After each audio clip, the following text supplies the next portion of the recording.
ত্রয়োদশ সংসদের প্রথম অধিবেশন শুরু হচ্ছে কাল। সংবিধানের ৭১-এর এক অনুচ্ছেদ অনুসারে রাষ্ট্রপতি এই অধিবেশনের আহ্বান করেছেন। এই অধিবেশনে নতুন স্পিকার, ডেপুটি স্পিকার নির্বাচন করা হবে। গণঅভ্যুত্থান পরবর্তী সময়ে এই অধিবেশনটি ব্যাপক আলোচিত। বেলা ১১টায় বিএনপির স্থায়ী কমিটির সদস্য ডক্টর খন্দকার মোশাররফ হোসেনের সভাপতিত্বে অধিবেশন বসার কথা রয়েছে। অন্তর্বর্তীকালীন সরকারের শাসনামলে জারি করা ১৩৩টি অধ্যাদেশের ভাগ্য এই অধিবেশনে নির্ধারণ করা হবে।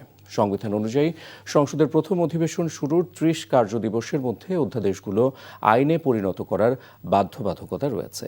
২৪-এর গণঅভ্যুত্থানের পর সংস্কার ও নতুন পথ চলার জন আকাঙ্ক্ষা বাস্তবায়নের ঐতিহাসিক দায়িত্বের বিষয়ে আলোকপাত থাকবে এতে।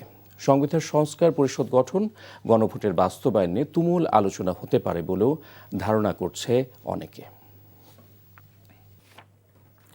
ত্রয়োদশ সংসদের প্রথম অধিবেশন শুরু হচ্ছে কাল।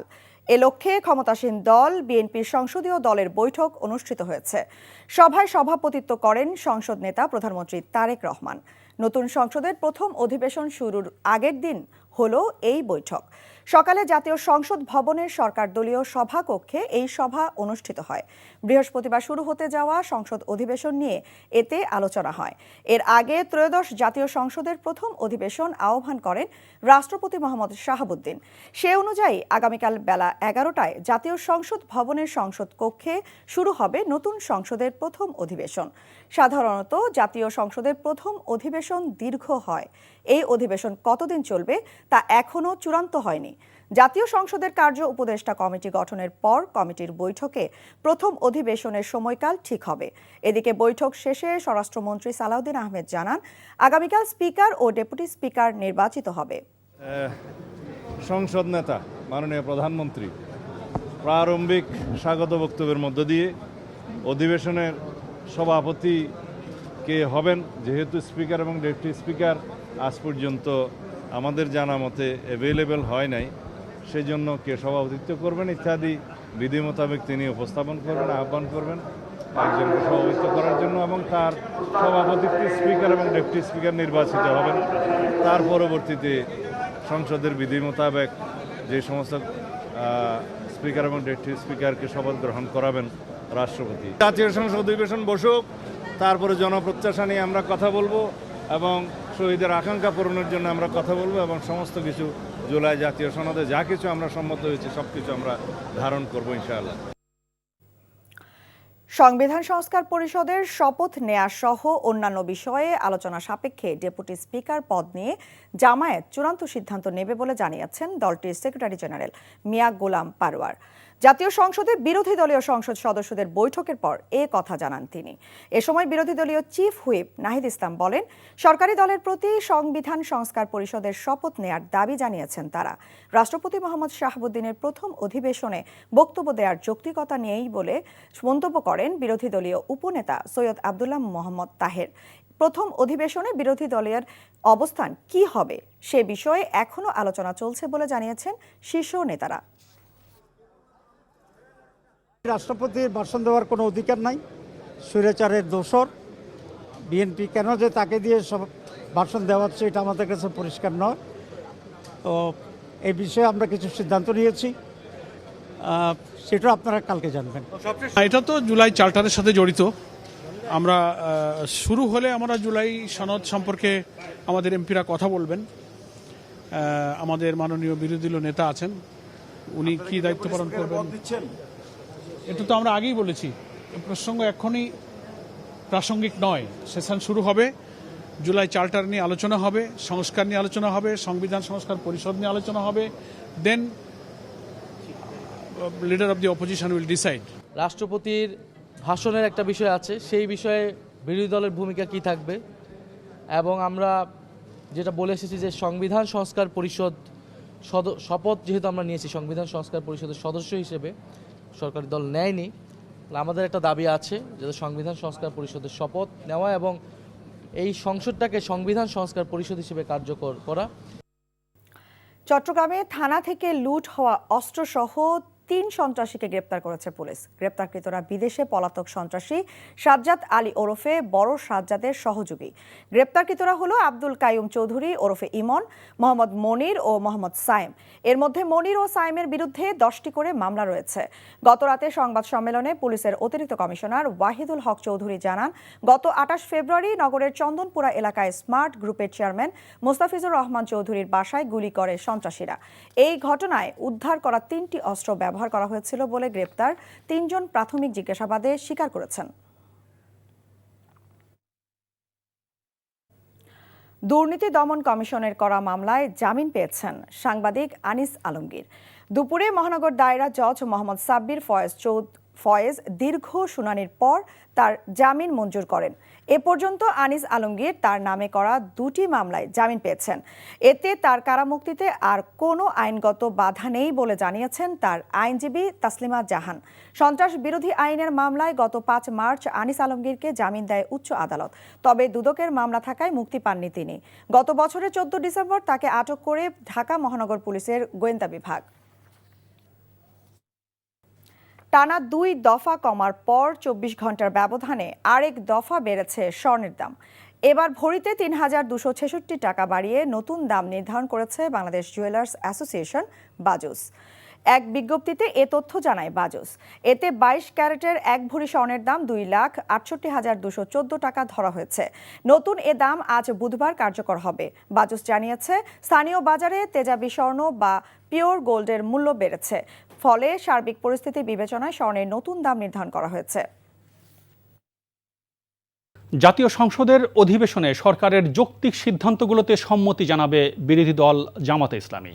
তবে দেশ ও জনবিরোধী যে কোনো সিদ্ধান্তে বিরোধিতার পাশাপাশি প্রয়োজনে আদালতে যাবে দলটি, এমন কথা জানিয়েছেন জামাতে ইসলামীর আমির ও বিরোধী দলীয় নেতা ডক্টর শফিকুর রহমান। বিরোধী দল থেকে ডেপুটি স্পিকার নিয়োগের বিষয়ে তিনি বলেন, জুলাই সনদের বিষয়টি রয়েছে। জামাত জুলাই সনদের খণ্ডিত অংশ নয়, বরং পূর্ণাঙ্গ প্যাকেজই চায়। দুপুরে জাতীয় সংসদের এলডি হলে সংবাদ সম্মেলনে তিনি এসব কথা বলেন। আমরা চাই জুলাই সংস্কারের যে প্রস্তাব, সেই প্রস্তাবটা পুরোপুরি বাস্তবায়ন হোক। এর আলোকে বিরোধী দলের যতটুকু পাওনা আমরা অতটুকু চাই, এর বেশি চাই না। ওই প্রস্তাবেই আছে যে একজন ডেপুটি স্পিকার বিরোধী দল থেকে হবেন। আমরা খণ্ডিতভাবে এটা চাচ্ছি না, আমরা চাই প্যাকেজ, আমরা চাই পিসমিল, পুরাটাই সেখানে গ্রহণ হোক, বাস্তবায়ন হোক, এবং এর ভিত্তিতে আমরা যেন আমাদের দায়িত্ব, ন্যায্য দায়িত্ব পালন করতে পারি। আপনারা দোয়া করবেন। জ্বালানি তেল নিতে রাজধানীর বিভিন্ন পেট্রোল পাম্পগুলোতে আজও যানবাহনের দীর্ঘ সারি দেখা গেছে। এতে করে দীর্ঘ সময়ে নিতে হচ্ছে তেল সাধারণ ক্রেতাদের। এদিকে সরবরাহ স্বাভাবিক রাখতে সরকারের আমদানি করা জ্বালানি তেল দেশে আসতে শুরু করেছে।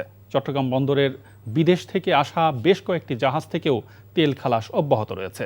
আরাফাত ইসলামের রিপোর্ট। রাজধানীর বেশিরভাগ পেট্রোল পাম্পগুলোতে জ্বালানি তেল নিতে ক্রেতাদের ভিড়। দীর্ঘ সময় লাইনে দাঁড়িয়ে থেকে নিতে হচ্ছে জ্বালানি তেল।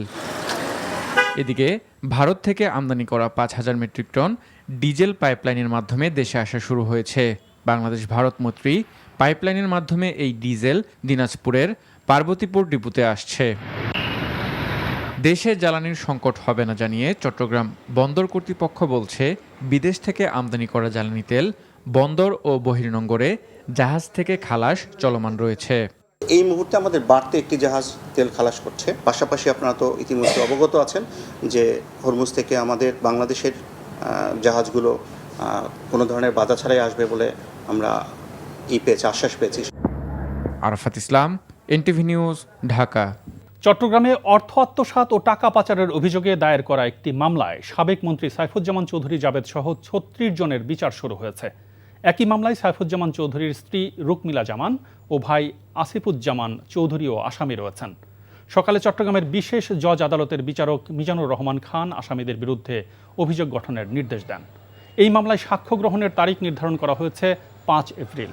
একই সাথে পলাতক জাবেদ সহ 28 আসামির নামে গ্রেপ্তারি পরোয়ানা জারি করা হয়েছে।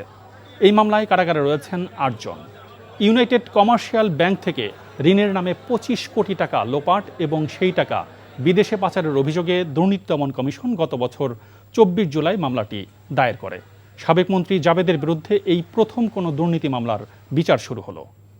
সাতক্ষীরা শহরের কেন্দ্রীয় মন্দিরের দানবাক্সের নগদ অর্থ ও প্রতিমার স্বর্ণালংকার সহ প্রায় 18 লক্ষ টাকার সম্পদ লুট করে নিয়ে গেছে দুর্বৃত্তরা।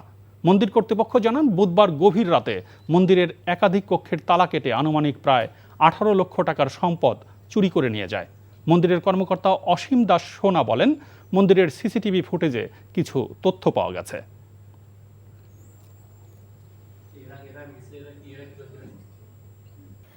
ডেঙ্গু ও চিকুনগুনিয়া থেকে রক্ষায় প্রতিরোধমূলক ব্যবস্থা গ্রহণের আহ্বান জানিয়েছেন প্রধানমন্ত্রী তারেক রহমান।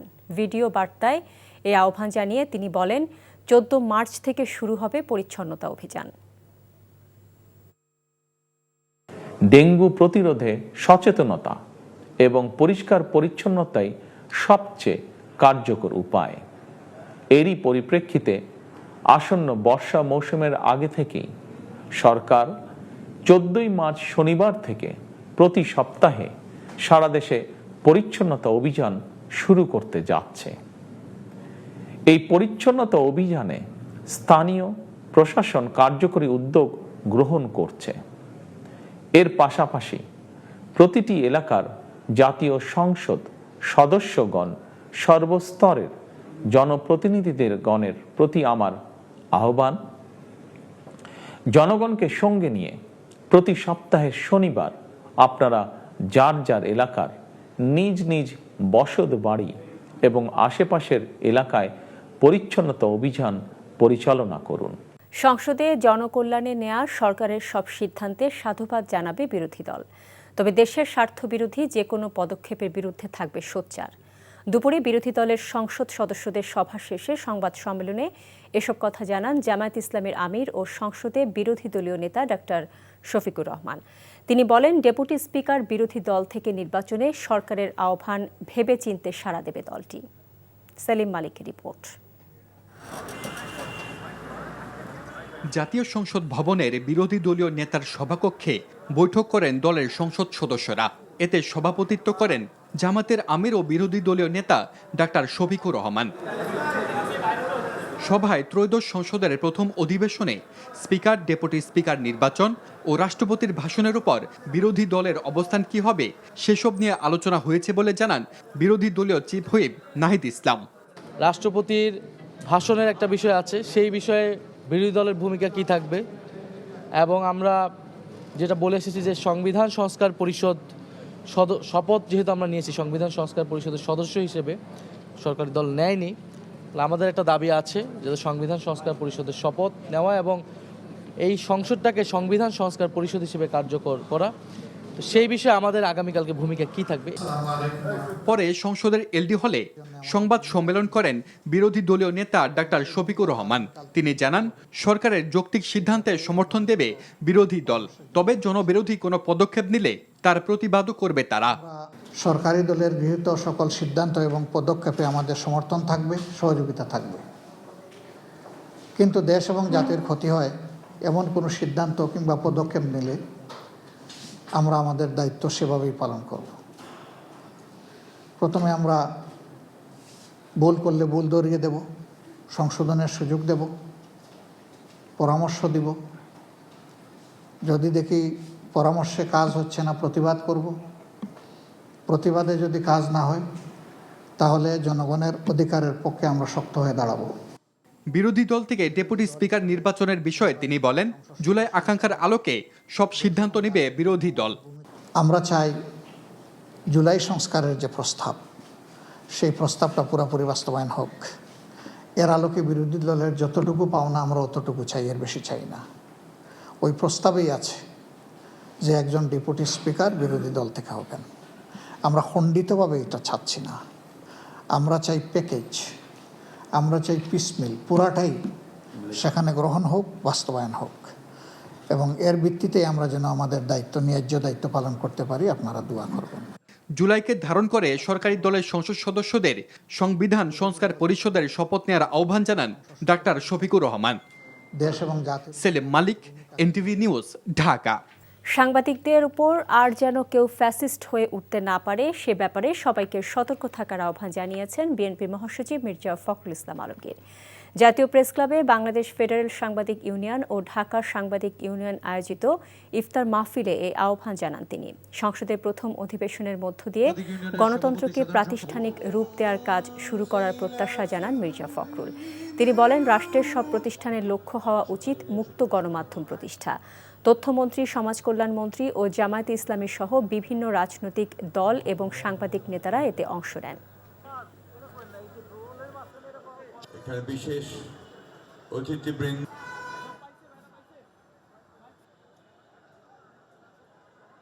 আমরা যেন আবার সেই ফ্যাসিস্টদের মতোই সাংবাদিকদের উপরে চড়াও হয়ে না বসি, এই কথাটা আমাদের সকলকে সব সময় মনে রাখা প্রয়োজন বলে আমি মনে করি। বিশেষ করে আমাদের সরকারের আমাদের মুক্ত যে গণমাধ্যম, সত্যিকার অর্থেই সেই মুক্ত গণমাধ্যমকে প্রতিষ্ঠিত করা আমাদের লক্ষ্য হওয়া উচিত। এই পার্লামেন্টে নতুন যে গণতন্ত্রের কথা আমরা চিন্তা করছি, আমরা যে চিন্তা করছি যে আমরা গণতন্ত্রকে প্রাতিষ্ঠানিক রূপ দেব, আমরা যে চিন্তা করছি আমরা সংসদকে সকল কর্মকাণ্ডের কেন্দ্রবিন্দুতে পরিণত করব, সেই লক্ষ্যে আমরা যেন এগিয়ে যেতে পারি। জুলাই হত্যাযজ্ঞের মামলা এবং 1 কোটি টাকা ঘুষ চাওয়ার অভিযোগের ঘটনায় গঠিত ফ্যাক্টস ফাইন্ডিং কমিটির কার্যক্রম শুরু হয়েছে। এ তথ্য জানিয়েছেন আন্তর্জাতিক অপরাধ ট্রাইব্যুনালের চিফ প্রসিকিউটর আমিনুল ইসলাম।